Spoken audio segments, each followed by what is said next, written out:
Keke menatap Kakyu, dan berkata dengan tenang. Tidak, hanya konten pelatihan. Kakyu melangkah maju. Saya pikir Anda harus mengerti apa yang saya minta. Untuk wanita cantik seperti Anda harus mengerti betapa saya telah membuka jalan untuk Anda hari ini. Panggung diserahkan kepada Anda. Saya hanya ingin mendapatkan sertifikat kehormatan. Kata-kata ini telah diucapkan secara lugas. Selama Anda tidak bodoh, Anda dapat memahami makna yang dalam. Tapi saat ini, Kekekuan pura-pura tidak tahu, dengan senyum tenang di wajahnya.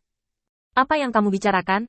Aku tidak tahu harus memilih apa. Kakyu terkejut, dan segera melangkah maju, mencengkeram kerak Keke dengan kuat. Apa maksudmu?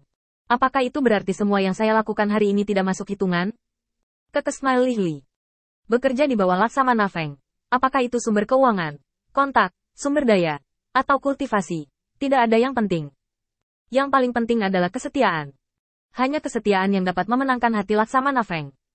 Sebagai orang luar, saya dulu tapi saya kehilangannya bersama. Selama saya menukar kepercayaan Laksamana Feng, sekarang pegangan saya masih di tangan Laksamana Feng. Dia ingin saya mati. Dia bisa melakukannya kapan saja. Bisakah kesetiaan Anda mencapai titik ini? Jika tidak, saya ingin menasihati Anda. Jangan mengarungi air berlumpur dengan santai. Lupakan saja, karena kamu membantuku hari ini. Biarkan aku terus terang. Kamu dan aku sama-sama orang luar bagi Laksamana Feng. Jika kamu ingin setia, kamu harus menawarkan jaminan kesetiaan yang tidak dapat ditawarkan oleh orang lain. Ini satu-satunya saran untukmu. Kakyu mengatupkan giginya, dan hatinya berangsur-angsur membara. Maksudmu, semua yang kulakukan hari ini sia-sia? Keke dengan tenang mendorong tangannya, dan terus mengabdikan dirinya untuk merumuskan putaran latihan besok untuk kelompok iblis ini, sehingga mereka dapat menyelesaikan latihan mereka. Tidak masuk hitungan. Apa yang kamu lakukan hari ini membuatmu memenuhi syarat untuk menunjukkan kesetiaanmu kepada Laksamana Feng. Tapi itu saja. Kakyu berpikir sejenak, memikirkan perlakuan murah hati yang diberikan Feng Tianxing kepada bawahannya. Dia masih tergerak untuk sementara waktu. Apakah ada yang ingin dikatakan Laksamana Feng kepadaku? Tidak nyaman bagiku untuk bergerak sekarang. Keke smile lihli. Tentu saja, Laksamana Feng berkata, biarkan kamu melatih iblis dengan tenang. Setelah pelatihan selesai, kamu akan menjadi salah satu dari kami. Kakyu langsung berkeringat dingin. Menunjukkan kesetiaan selalu menjadi masalah terpenting yang perlu diselesaikan oleh orang luar. Ketika dia bingung, kata-kata Feng Tianxing sebenarnya hanya memintanya untuk melatih tentara. Menilai dari titik ini, pasukan besar ini kemungkinan besar menyembunyikan bahaya besar yang tersembunyi, dan bahkan mungkin membuat Jia Luo menjadi marah. Hanya dalam hal ini dapat dianggap sebagai tanda kesetiaan. Kakyu mengatupkan giginya, merasa linglung. Dia tidak tahu bagaimana dia harus memilih. Berdiri di sisi Feng Tianxing pada dasarnya sama dengan memotong jalan untuk berteman dengan Jia Luo. Dan informasi yang dibocorkan oleh Keke kali ini jelas memberitahunya bahwa Feng Tianxing dan Jia Luo adalah jelas bukan hubungan guru-murid yang sederhana. Mereka tidak pernah mati. Jika dia membawa informasi ini ke Jia Luo, dia mungkin masih punya kesempatan. Memikirkan hal ini, Kakyu berbalik dan hendak pergi. Aku akan keluar untuk melakukan sesuatu. Senyum muncul di wajah Keke. Ini adalah kepercayaan diri. Dia menebak apa yang akan dilakukan Kakyu selanjutnya, dan ketika dia dikonfirmasi, dia tidak bisa menahan diri untuk melakukan gerakan kecil. Seolah melihat melalui segalanya. Kaco mencapai pintu keluar tenda, tapi tidak pernah mengambil langkah itu. Dia tahu betul bahwa bahkan jika dia pergi ke Jia Luo dengan informasi ini, dia tidak akan mendapatkan hadiah apapun, tetapi malah akan didefinisikan oleh Jia Luo sebagai pengkhianat yang mencoba membunuhnya.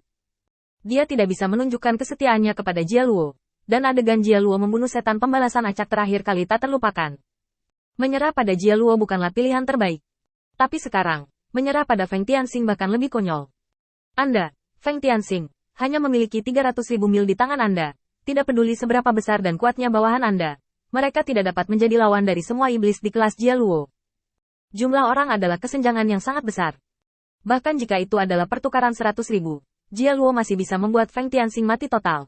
Belum lagi bahwa Jia Luo adalah salah satu dari sedikit pembangkit tenaga listrik teratas di dunia saat ini. Feng Tianxing ingin melawan bajak keras Jia Luo, yang sama saja dengan memukul batu dengan telur.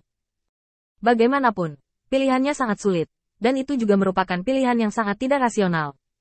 Memutar kepalanya tiba-tiba, Kakyu menatap Keke. Apakah tidak ada cara lain? Keke smile lihli. Ya, tidak apa-apa pergi ke bawahan Jia Luo untuk membunuh pejabat tinggi. Laksamana Feng mengatakan ini sendiri. Kaco mengayunkan tinjunya dengan keras. Aku tidak sebodoh itu. Aku bisa memikirkan masalah menunjukkan kesetiaan. Feng Tianxing akan memintamu untuk memberinya beberapa informasi. Katakan saja aku perlu memikirkannya. Jia Luo terlalu kejam, dan Feng Tianxing terlalu bodoh. Keke tersenyum ringan dan sedikit mengangguk. Bagus, semua ini sepertinya tidak ada masalah. Kakyu kini mengandalkan sumber daya Galo untuk meningkatkan kekuatannya. Ketika tentara akan menyelesaikan pelatihan, dia akan langsung melarikan diri. Tidak setia pada Feng Tianxing, apalagi Galo. Solusi optimal dari permainan antara keduanya untuk mencari nilai terbesar. Perhitungan kecil Kakyu dapat digambarkan sebagai berderak. Setan biasa benar-benar tidak ada hubungannya dengan pilihannya, kecuali ada perubahan. Tapi sayangnya, yang dia temui adalah Feng Tianxing, dan Kakyu menerobos jebakan ini sendiri, jadi tentu saja dia harus membayar harganya. Mengambil sumber daya Jia Luo untuk membantu Feng Tianxing melatih pasukan, tampaknya semuanya tidak menjadi masalah. Tapi bagaimana jika ada pahala? Begitu Kakyu miliknya dan pencapaian pasukan ini terikat bersama, akan sulit baginya untuk keluar dari Kakyu. Satu-satunya cara efektif untuk menghadapinya adalah meninggalkan pusat badai untuk sementara, dan menunggu sampai Feng Tianxing dan Jia Luo bubar, lalu keluar untuk melakukan sesuatu. Tapi untuk iblis seperti Kakyu, ini jelas bukan solusi terbaik. Keinginan iblis akan sumber daya sangat dalam di tulang mereka, terutama untuk iblis seperti Kakyu yang naik dari dasar iblis. Mereka bahkan lebih cerdas tentang sumber daya. Sangat berat. Dengan kepergian Kakyu, para iblis yang mendapat kabar itu juga memasuki Kamkeke satu persatu, mendapatkan rencana dan pengaturan pelatihan mereka, dan membaginya menjadi 5 kelompok. 4 kelompok setan dilatih di tempat yang berbeda. Sekelompok setan dapat memiliki waktu untuk beristirahat.